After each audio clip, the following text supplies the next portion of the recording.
England is such an incredible destination for polo players, as it's the one everybody wants to play in. I mean, it's the home of polo. You have the history, you have the countryside, you have the iconic grounds, the castles. It's tradition. But in 2023, it was time for someone new to take over, and that was the young and super talented Tommy Beresford. He's well-liked, he plays simple polo, he's a good team player, and he's a winner. The Gold Cup of the British Open has always been my goal. Still haven't won it, but I'm working hard to get there. It really did feel that this year, 2023, was the time for Tommy to win the Gold Cup.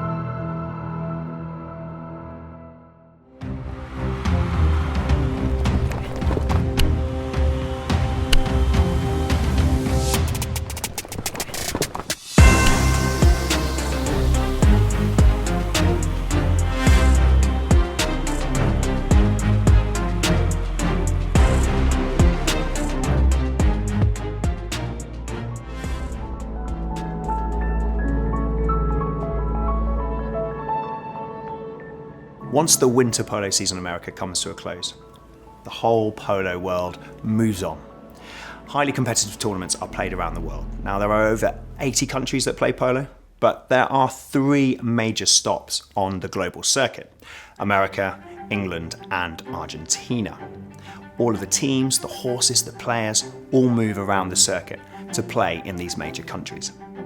England is such an incredible destination for polo players, as it's the one everybody wants to play in. I mean, it's the home of polo. It's where polo was originated from. It came from the east to England first. You have the history, you have the countryside, you have the iconic grounds, the castles. It's tradition, and everybody wants to make it one of their stops on their global circuit. I think the history is important in England because polo came here in the late 1860s from India. And it came to the Hurlingham Club, which is on the Thames River in London. From there, the English took it around the world to wherever they traveled. The first formatted rules were in middle 1800s in Hurlingham Park in London, but it was associated with a lot of army officers, royals and prime ministers used to play polo. And that tie between the royals and polo still remains today, which is why the history of the sport is so unique. The royal family means an incredible amount to polo. The two have always been so closely connected. I mean, it is the sport of kings. The late Duke of Edinburgh, Prince Philip, he used to represent a team called Windsor Park in the 1960s. His father before him played. His son, King Charles, now the third, he played a lot up until about a 4-goal handicap, and he only stopped just from an injury with his back. And then his sons, obviously, Prince William and Prince Harry, they play regularly. So those ties through generations here in England is so unique in its history of the polo, and I think that's why it means so much to the UK. England is very special for us. There's a lot of tradition, you know, and that's what I like also about these important tournaments like Gold Cup and US Open here, or Queen's Cup and Gold Cup in England. There are tournaments that for any polo player is very, very important to win. Players enjoy coming to England to play polo because it's the best polo in the world is played here in May, June, and July. The best organizations are here, the best ponies. It's super competitive. There are a lot of teams at every level. The season's jam-packed. We kick off with the Prince of Wales trophy, which is played over a couple of weeks. It's at the Royal County of Berkshire Polo Club.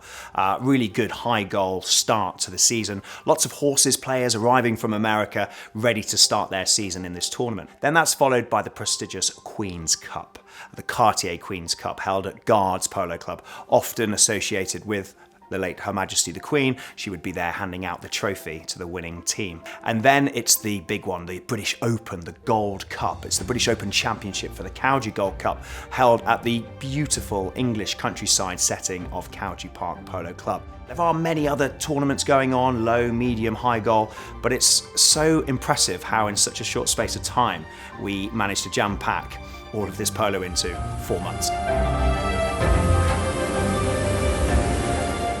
Some of these top players will have their horses waiting for them on the European circuit, already in that country, but others will choose to fly their horses overseas for the season. The idea is that you create a good foundation of horsepower in that country that you're going to, and if you know that you're going to be playing there quite a lot and in the future, then you'd ideally want to keep that foundation there and not travel around the world with hundreds of horses. We run scheduled service from Europe to North America every week. Just like humans, horses are individual characters, and we cater to their nuances. Some like to fly on the left side of the plane, some like to fly on the right side of the plane, some need the high side, some need the low side of the containers that the configuration is set up. So we're trying to do everything possible that these horses have the ultimate care when they land. Just like business people, they hit the ground running. My string of horses for England, it's already in England. The pre-training, so they're walking and doing sets. And I have a group of grooms there getting ready with the horses. And by April, middle of April, they will start to play some checkers. And once I get there, they will be ready to play practices. I have another 15-20 days playing practices and getting ready for the Queen's Cup. The English season is non-stop, and there are so many prestigious tournaments that are played, but it's more about the tournament itself. It's the English style, it's the iconic fields that you get to play on, and really it's those historic destinations that really make the English season so special. Good sportsmanship is about respect, respecting your team, respecting your opponent, respecting the game. And now, it's about respecting the environment. US Polo ASSN and 4Ocean are working together to keep our oceans clean. Discover how you can play your part at uspoloassnglobal.com/4Ocean. Live authentically.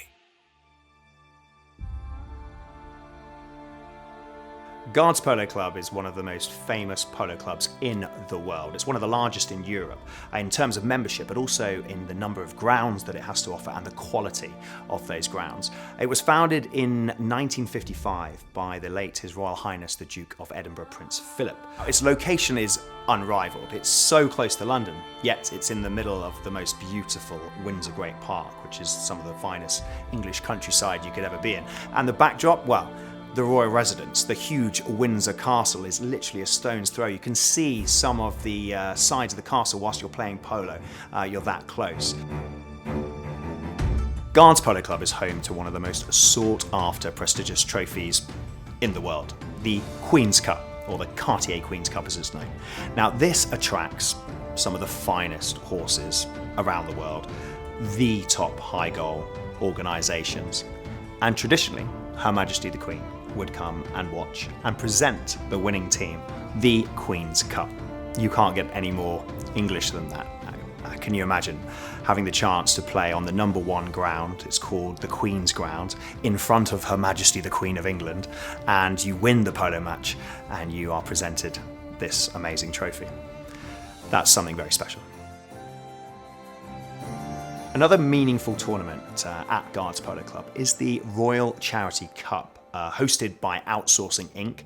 and supported by a whole lot of partners, but one of them being US Polo ASSN. Now this event is simply unique. It's set on the most stunning grounds with the castle, Windsor Castle, in the backdrop, and supported by His Royal Highness Prince William, the Prince of Wales, and the Princess of Wales. But what is so unique about this event? It's the power of polo, I like to call it, is pulling lots of people together and raising money for 11 charities that are close to the Prince and Princess's hearts.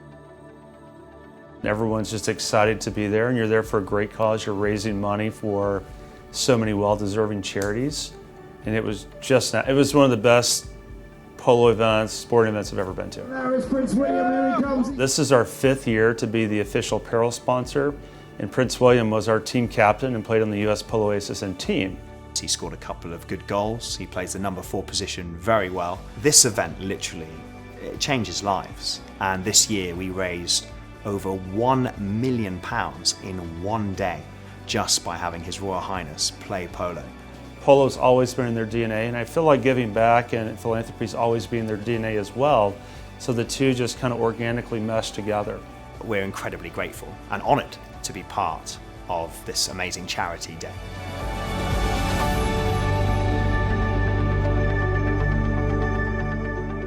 Most, if not all, of these tournaments are important to the English polo players, but there is one international title that they all grow up hearing about. This isn't just a title, another win. This win is for England. The Westchester Cup is a challenge cup, always played between USA and England, the two rivals of the polo world. It's one of the oldest sporting cups in history. Dates back to about 1886, when an American businessman over dinner at the Hurlingham Club in London challenged the English to a match. Griswold Lollardard was here at the Hurlingham Club. He mentioned that polo was being played in the United States. His host suggested that they have a polo game between the two countries. So he contacted his cousin, who was the secretary of the Westchester Club in Newport, Rhode Island. They commissioned a trophy from Tiffany's, and they played the first time in 1886. The Westchester has been played 20 times in the last 137 years. And according to the deed, the losing team has to challenge the winner to play again. There's the final whistle. England have won 10-9. England, winners of the Westchester 2013. And that is a final score. Team England wins the 2018 Westchester Cup over the United States. In 2019, we travelled over to America to play on US soil, and we lost. Obregon takes it to the goal. Obregon gets it done. I can't believe it. It was the first time the Americans had won back the cup since 1992. In 2019, it was Henry Porter, Ollie Cudmore, Jack Richardson and myself. We lost an extra tracker, unfortunately. It was a great game, but it was, well, we almost had it, but hopefully we'll have it this time.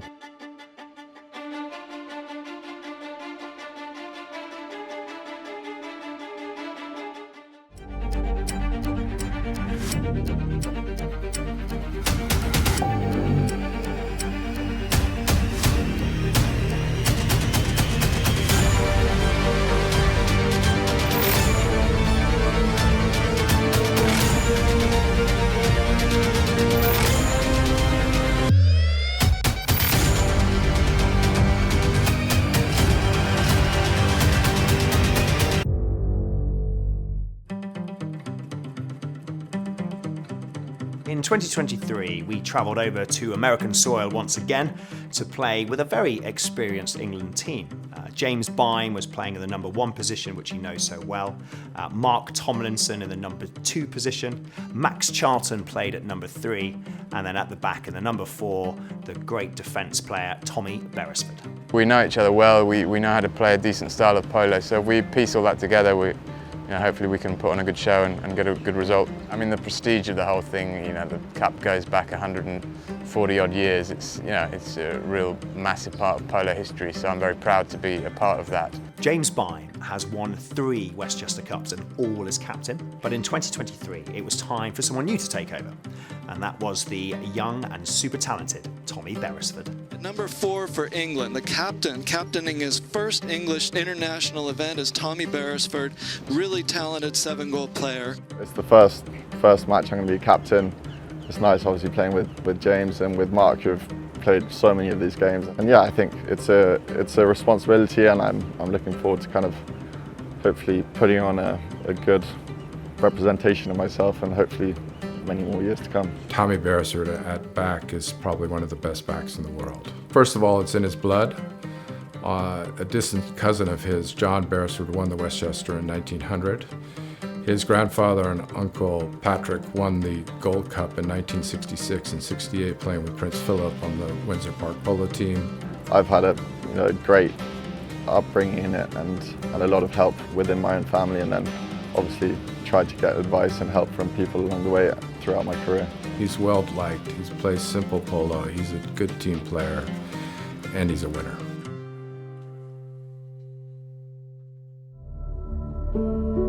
I think as sportsmen, for some reason, a lot of the time you end up remembering the games you could have won instead of always remembering the ones you have won. I help organisations in polo and people grow positive neural pathways to help them play better and live better. And chemically, if you're stressed and focusing on the wrong things, like a bad mistake or an argument, then you get cortisol released in you and adrenaline. When you focus on good stuff and joy and happiness, dopamine, oxytocin, serotonin and endorphins are released. When you come abroad and you play on enemy territory, you're always at a slight disadvantage, and you've got to do whatever you can to get as well organised as possible. I think we're getting well organised, so we're looking forward to it. It's another chapter in this rich history book is going to be written today. The United States in the blue, England is on the attack right now. The game was pretty much level all the way through. But coming in to scoop it up and put it through is Beresford. But at a point, the game turned. James Byam, cracking goal, just seemed to open up the confidence in the England camp. A few more breakaways and a few more goals meant that England started to edge away from the USA. Beresford's chance to make it a 3-goal lead, and he does. Second goal today for the team captain. Still in the front of the goal, and there's another one for England. Final score, England 12, USA 9. They avenged their 2019 loss. It's huge. I mean, I've been fortunate enough to play a couple of these already. We won one in England, we lost our last one here in Exeter Tracker. They had a great game that day, but this time I think we really put the effort in to get as best organised with horses. I tried to give what I could on the day to the team, and I think my 3 teammates had an outstanding match, so thank you to them and to everyone that helped.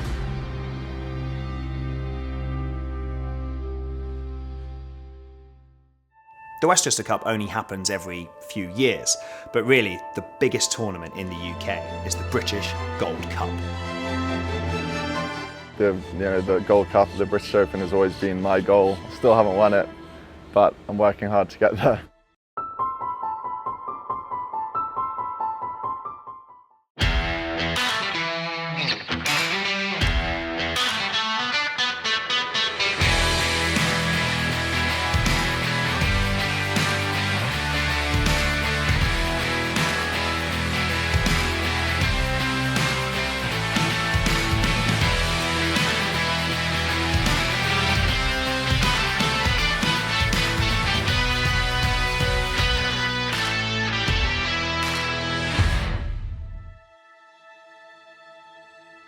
"2023 has certainly been a year of Tommy Beresford.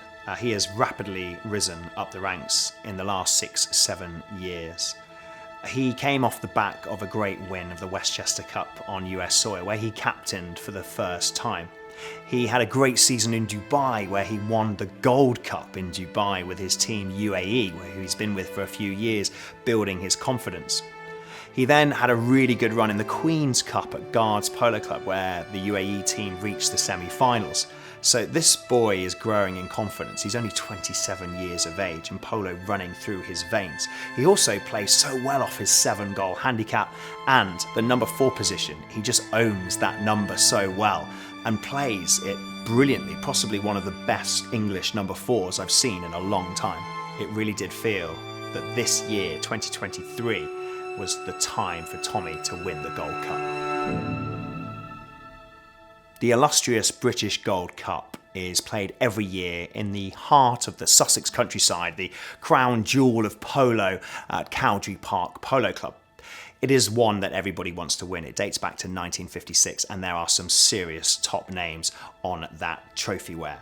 Now, it is like the US Open in America. It's like the Argentine Open in Argentina. Think of it like tennis for Wimbledon, and cricket, the Ashes in cricket, golf, the Ryder Cup. It is that big. It's played over 5 to 6 weeks, and it attracts some of the finest players and some of the top equine athletes from around the world. It really is the one that everybody wants to win. I grew up and lived around Cowdrey Polo Club all my life. The Gold Cup has always been, like the Argentines have the Open, the Gold Cup, the British Open has always been my goal. The 2023 Gold Cup had 15 seriously competitive teams, all battling it out for that illustrious trophy. Now, UAE were solid organisation. They had wind in their sails and they'd had a great year so far. Their opponents in the semi-finals were the mighty Park Place. They were defending champions from last year and the title holders, Borodin's Blue Army, Park Place and Facundo Pierres. It's one of my favorite tournaments to win, Gold Cup in England. I love Cowdrey, that ground, that field. Semi-finals and finals in the Gold Cup is very special for any polo player. This was going to be one grudge match lineup for these two teams and these two powerhouse organisations that travel around the world. The game started well, fairly even, both teams sussing each other out. But as the chukkers went on, you could see UAE just slightly starting to pull away. And if you show any weakness at this level, a team like UAE will just eat you up and spit you out. And that's exactly what they did. Sheer domination as the chukkers went on and the game turned. Final score, 18 goals to UAE, 9 to Park Place. UAE went on to face Dubai in the final. Dubai, 5-time winners of the Gold Cup. They are formidable. The super talented young Lukin Monteverde, Barto Castagnola just moving around in the middle, and Tommy Beresford at the back, keeping that back door shut. Tommy cuts it back inside, a little chip shot into Rafi. Oh, look at this for Lukin Monteverde. But he also secured penalty after penalty. It's a great ball from Tommy Beresford. It's through from the... He scored goals from the front. Still Beresford, he's gone past 4 players. He plays the backhand. This is beautiful. Wow, impressive stuff from Tommy Beresford. And it was the interchanging of the team that allowed the winning goal. There was a defence play by Tommy Beresford, which Barto Castagnola picked up, passed it to young Lukin Monteverde, and then he scored the winning goal in the last minute of the final of the game, securing the first-time win for UAE.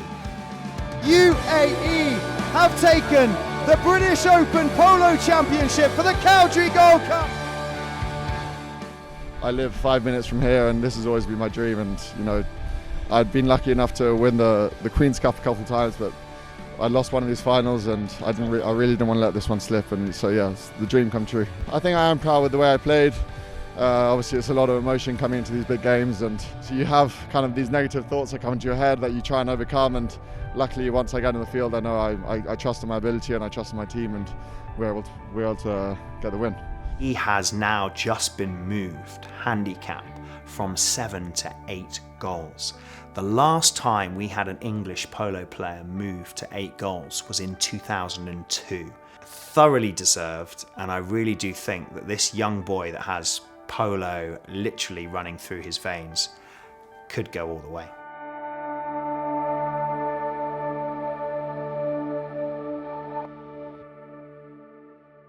After the UK season is over, the players all head off to Argentina. Now, it hosts some of the highest rated tournaments in the world.